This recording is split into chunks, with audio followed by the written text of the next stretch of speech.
সেভেনের সমস্ত ছাত্রকে আমার আন্তরিক ভালোবাসা ও শুভেচ্ছা জানিয়ে আজকে আমি আবার ক্লাস শুরু করছি। এর আগের দিন আমি তোমাদের একটি কবিতা পড়িয়েছিলাম। আশা করি তোমরা বুঝতে পেরেছো, কোনো অসুবিধা তোমাদের হয়নি। আজকেও তোমাদের একটি কবিতা পড়াবো আমি। তোমরা তোমাদের সাহিত্য মেলা বইয়ের 102 পেজ খোলো। সাহিত্য মেলা যে বইটি আছে সেই বইটির 102 পেজ তোমরা খোলো। এই 102 পেজে দেখো, তোমাদের একটি কবিতা আছে। এই কবিতাটি লিখেছেন কবি শঙ্খ ঘোষ। এই কবিতাটির যিনি কবি, তার সম্পর্কে দু চারটি কথা বলে আমি মূল কবিতাটি পড়াতে শুরু করব। কবি শঙ্খ ঘোষ 1932 খ্রিস্টাব্দে অধুনা বাংলাদেশের চাঁদপুরে জন্মগ্রহণ করেন। তিনি প্রবন্ধ লিখেছেন, অনেক কবিতাও লিখেছেন। তার প্রথম কাব্য দিনগুলি রাতগুলি 1956 খ্রিস্টাব্দে প্রকাশিত হয়। কিন্তু তার আগেও তিনি কবি হিসেবে পাঠক সমাজে সুপরিচিতি লাভ করেন। এরপর 1967-তে নিহিত পাতাল ছায়া নামে একটি কাব্যগ্রন্থ রচনা করেন। তার রচনার মধ্যে রবীন্দ্র বিষয়ক রচনার উল্লেখ পাওয়া যায়, যেমন কালের মাত্রা ও রবীন্দ্র নাটক 1969 খ্রিস্টাব্দে লিখেছিলেন।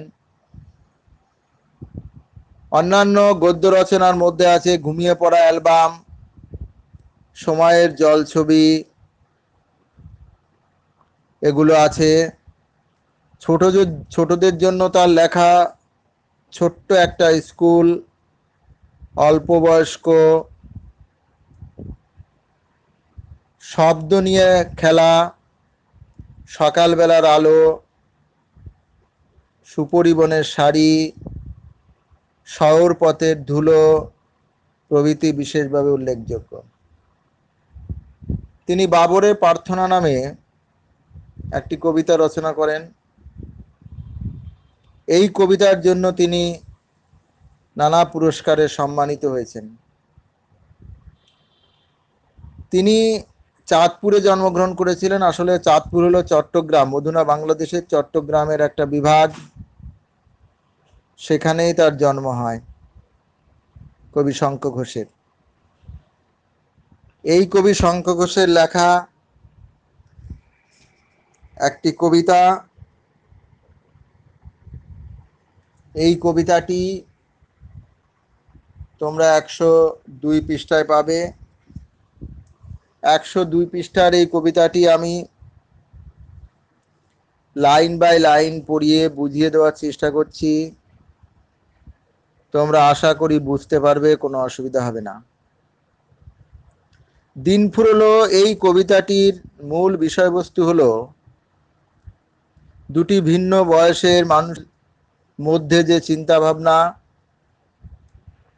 যে অনুভূতি, সেই অনুভূতি এবং চিন্তা ভাবনার প্রকাশ ঘটেছে এই দিন ফুরলো কবিতায়। অর্থাৎ একদিকে বাবা মা আর অন্যদিকে ছোট্ট শিশুরা, এই বাবা মা এবং শিশুদের মধ্যে চিন্তাধারার যে পার্থক্য,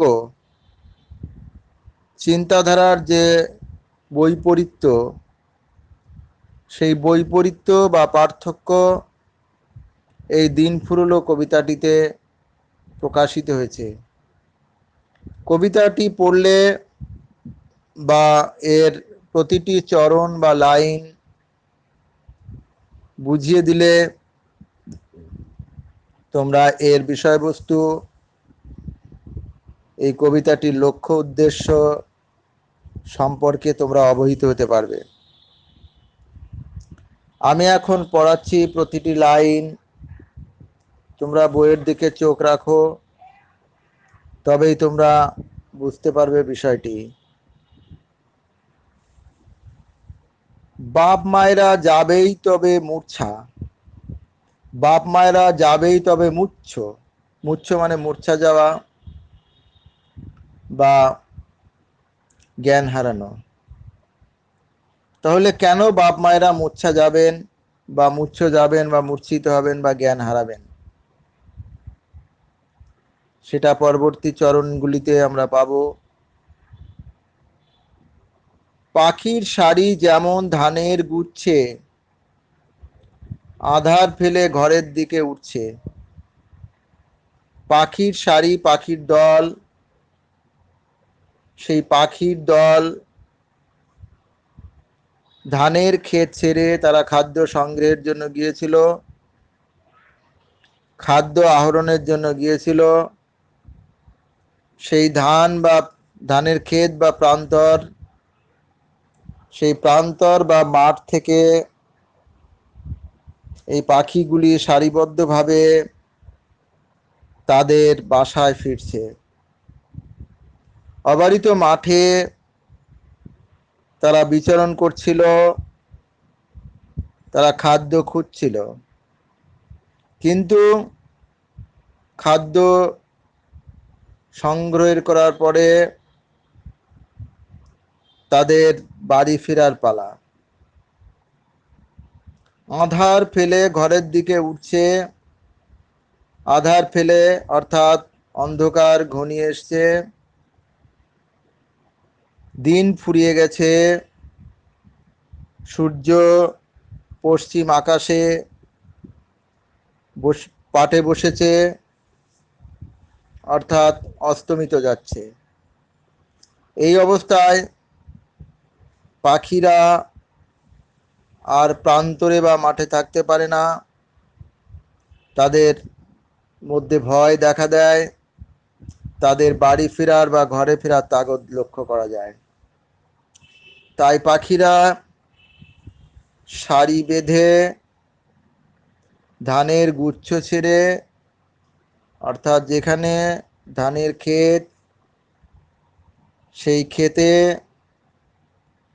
তারা খাদ্য আহরণ করছিল, খাদ্য খুঁজছিল, সেই ধানের ক্ষেত ত্যাগ করে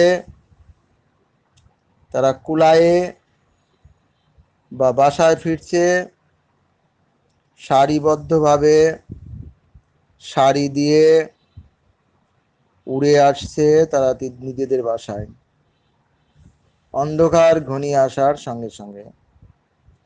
তেমনি এবার ফিরতে হবে সত্যি নিজের নিজের মন খারাপের গর্তে, তেমনি এবার ফিরতে হবে সত্যি নিজের নিজের মন খারাপের গর্তে। সেই রকম ভাবে ছোট্ট বাচ্চা যারা সন্ধ্যার আগে মা বাবাকে ছেড়ে,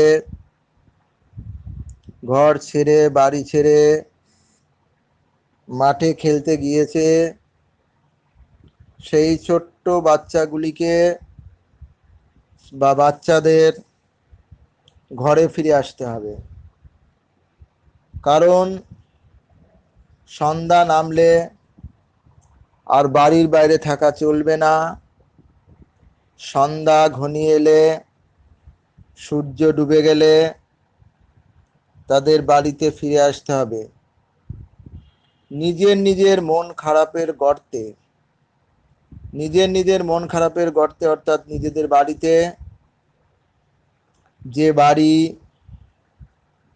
তাদের পরিচিত, এখান বাড়ি ঘরের আয়তন, আকার, বাড়ির আসবাবপত্র, বাড়ির প্রতিটি জিনিস তাদের অতি পরিচিত। সেই পরিচিত গৃহে বা পরিচিত ঘরে তাদের ফিরে আসতে হবে খেলা ছেড়ে দিয়ে। সেই জন্য খেলা ছেড়ে তাদের নিজেদের বাড়িতে বা গর্তে ফিরে আসতে হবে। মন খারাপের গর্ত বলা হয়েছে এই কারণে, তারা খেলায় মত্ত, তাদের মন রয়েছে খেলার দিকে, বাড়ি ঘরের কথা বা চিন্তা তাদের মনে নেই। তারা অত্যন্ত আনন্দের সঙ্গে খেলায় মত্ত হয়েছে। সেই মত্ততার মধ্যেও তাদের ঘরে ফিরে আসতে হবে এই ভেবে তাদের মন খুব খারাপ, মন বিষণ্ণ হয়েছে, মন নিরানন্দে ভরে গেছে। তাই কবি বলেছেন, এই কথকেরা অর্থাৎ ছোট্ট ছোট্ট বাচ্চারা যারা সন্ধ্যার আগে বাড়ির বাইরে বেরিয়েছিল মাঠে খেলা করতে, সেই বাচ্চাগুলো খেলার আনন্দে এতটাই মেতেছিল যে বাড়ি ফেরার কথা তাদের মনেই ছিল না। কিন্তু যখন সন্ধ্যা নেমে এসছে, অন্ধকার হয়ে এসছে, তখন তারা আর মাঠে থাকতে পারবে না, তাদেরকে বাড়িতে ফিরে আসতে হবে। তাই এই কবিতার কথক অর্থাৎ ছোট ছোট বাচ্চারা তারা নিজেদের মন খারাপের কথা বলেছে এবং বলেছে সন্ধ্যা নামার সঙ্গে সঙ্গে সমস্ত আনন্দ ভুলে, খেলার কথা ভুলে তাদের বাড়িতে ফিরতে হবে। তাই তাদের মন অত্যন্ত খারাপ, মন অত্যন্ত বিষণ্ণ, মন দুঃখে ভরে আছে, কিন্তু তবু উপায় নেই। এসব সত্ত্বেও, খেলার আনন্দ সত্ত্বেও তাদের বাড়িতে ফিরতে হবে। সেই জন্য কবি বলছেন, নিজের নিজের মন খারাপের গর্তে তাদের ফিরে আসতে হবে, বাড়িতে ফিরে আসতে হবে। যতই মন বিষণ্ণ হোক, যতই খারাপ হোক, তারা আর সন্ধ্যা নামার সঙ্গে সঙ্গে মাঠে খেলতে পারবে না। সন্ধ্যা ঘনিয়ে এসছে, অন্ধকার নেমে এসছে, এই অন্ধকারের মধ্যে খেলা সম্ভব নয়, আবার মাঠে থাকাও সম্ভব নয়। সেই জন্য খারাপ মন নিয়েই নিজেদের বাড়িতে তাদের ফিরে আসতে হয় এবং ফিরে আসেও তারা। সেই জন্য কথকরা এই কথা বলেছে যে নিজের নিজের মন খারাপের গর্তে তাদের ফিরে আসতে হয়। ছোট ছোট বাচ্চারা এই কথা প্রকাশ করেছে। বলবে বাবা, এইটুকু সব বাচ্চা দিন ফুরলেও মাঠ ছাড়ে না। আচ্ছা, বলবে বাবা, বাবা বলবে সেই বাচ্চাগুলোকে যে এইটুকু সব বাচ্চারা, ছোট ছোট বাচ্চারা, তারা দিন ফুরিয়ে গেলেও মাঠ ছাড়ছে না। অর্থাৎ বাবার মনে একটা প্রশ্ন জেগেছে যে দিন ফুরিয়ে গেছে, কিন্তু কেন ছোট ছোট বাচ্চারা ঘরে ফিরছে না। এই যে বাবার মনের যে হতাশা, বাবার মনের যে বিরক্তিবোধ, সেই বিরক্তিবোধ এখানে প্রকাশিত হয়েছে।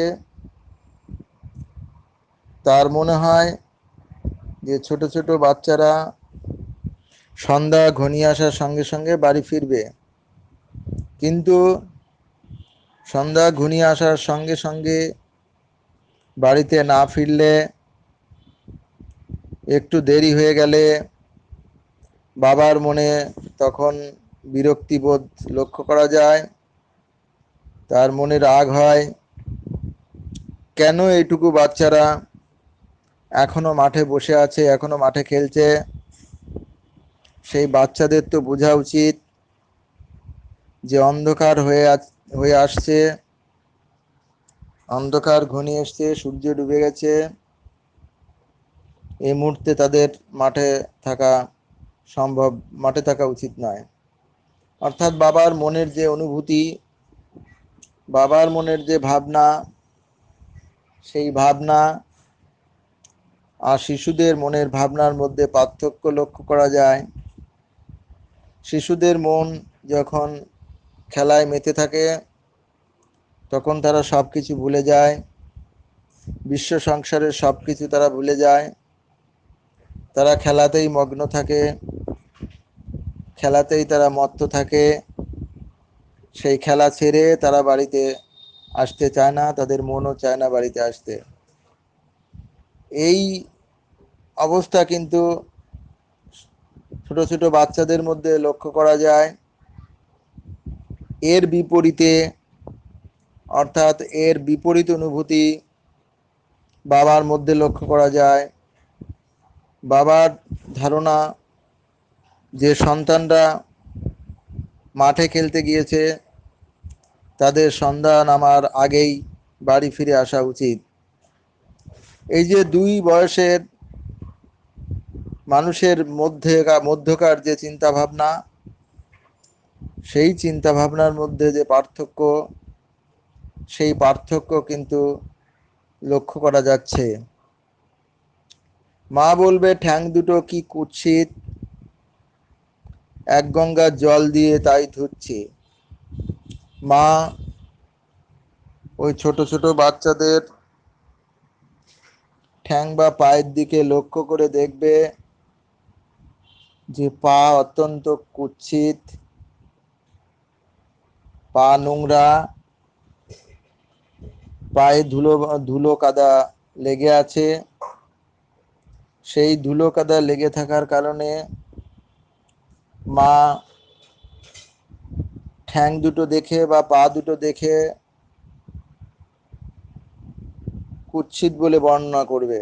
অর্থাৎ তিনি তার বাচ্চাদের বলছেন যে তোমাদের পা দুটো দেখতে খুব কুৎসিত, কারণ ধুলোবালি মেখে আছে।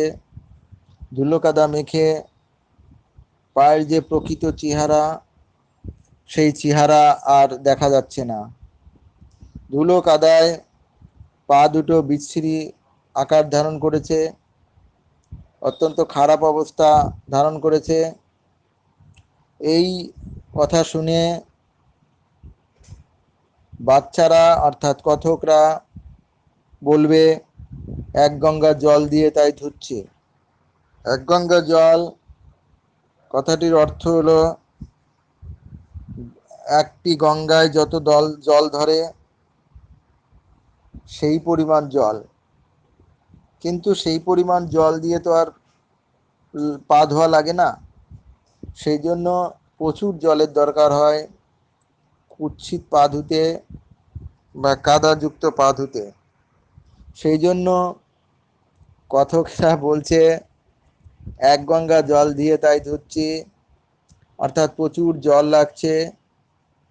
কাদা বা ধুলো অতি সহজে পা থেকে যায় না। সেই ধুলো বা কাদা ভালো করে পরিষ্কার করতে হলে প্রচুর পরিমাণ জলের দরকার হয়। সেই প্রচুর পরিমাণ জল না হলে পায়ের কাদা পা থেকে দূর করা যায় না। সেই জন্য মায়ের সেই কথাতে কথকেরা, অর্থাৎ এই কবিতার ছোট ছোট বাচ্চাগুলি যারা মাঠে খেলতে গিয়েছিল, মাঠে খেলতে গিয়ে যাদের পায়ে ধুলো বা কাদা লেগেছিল, সেই ছোট্ট ছোট্ট বাচ্চাগুলি তখন মায়ের সেই কথা বলার সঙ্গে সঙ্গে, মায়ের সেই পা লক্ষ্য করার পরে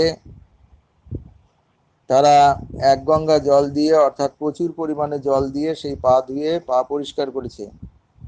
অর্থাৎ পায়ের যে স্বাভাবিক অবস্থা, সেই স্বাভাবিক অবস্থা এনেছে। সেই জন্যই কবি বলছেন,